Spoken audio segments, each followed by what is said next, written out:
there. This is a much growlier sound. This is the Griffon. The Merlin engine was a 27-litre V12 engine, I beg your pardon.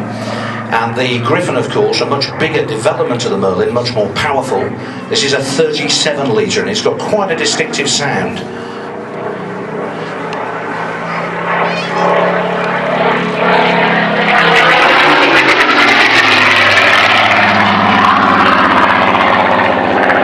And you'll hear the difference when the Hurricane comes in later.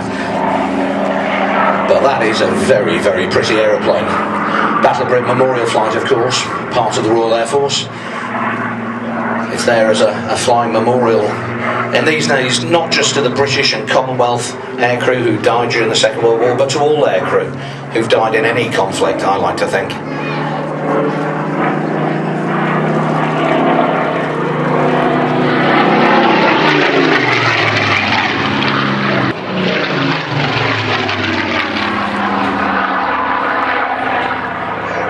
All this aeroplane was armed with was cameras, mounted in the rear fuselage, vertically and at 45 degrees. And these aircraft went sneaking around all over bad guy territory, looking, well, actually going out to photograph specific targets that would later be perhaps attacked by the bomber force or by ground troops after D-Day.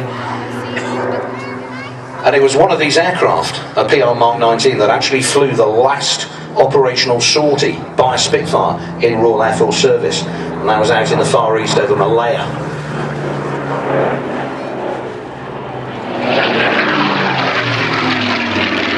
Now you'll see that this big one, the Battle of Britain, well, it didn't. This aeroplane did, because the Hawker Hurricane squadrons shot down more German aircraft during the Battle of Britain than all the other defences, Spitfires, Gladiators, Blenheims, anti-aircraft guns, balloon barrages, all those defences put together didn't shoot down as many German aircraft as the Hawker Hurricane.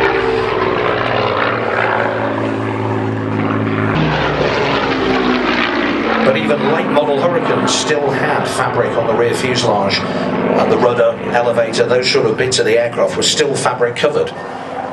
Now the Spitfire, of course, was built using monocoque construction. Now that means that the metal skin of the aircraft actually takes a lot of the stresses. There's a minimum amount of frame inside the Spitfire. It's the skin that actually does the work, the metal skin. And what that meant was there was far more development potential in the Spitfire than in the Hurricane. So the Hurricane that you see flying here only served with the Royal Air Force in 5 marks. But the Spitfire served with the Royal Air Force in 24 marks. Went on right through into the early 1960s. Yeah, there were still Spitfires flying as meteorological observation aircraft in the early 1960s. In fact, it was 3 of those aircraft that formed the original Battle of Britain Memorial Flight.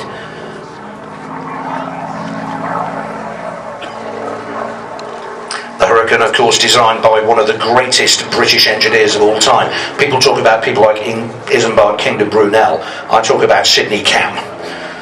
Sidney Cam started off designing a light aircraft for Hawkers in 1932, the Hawker Signet.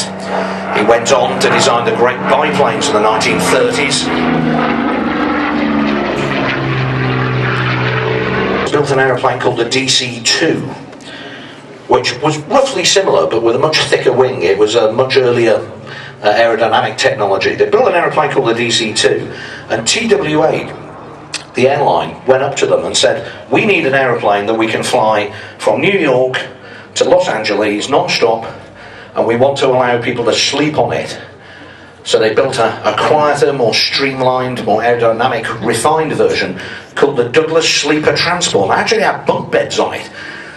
Yeah, back in the 1930s, they actually had beds on aeroplanes crossing the United States.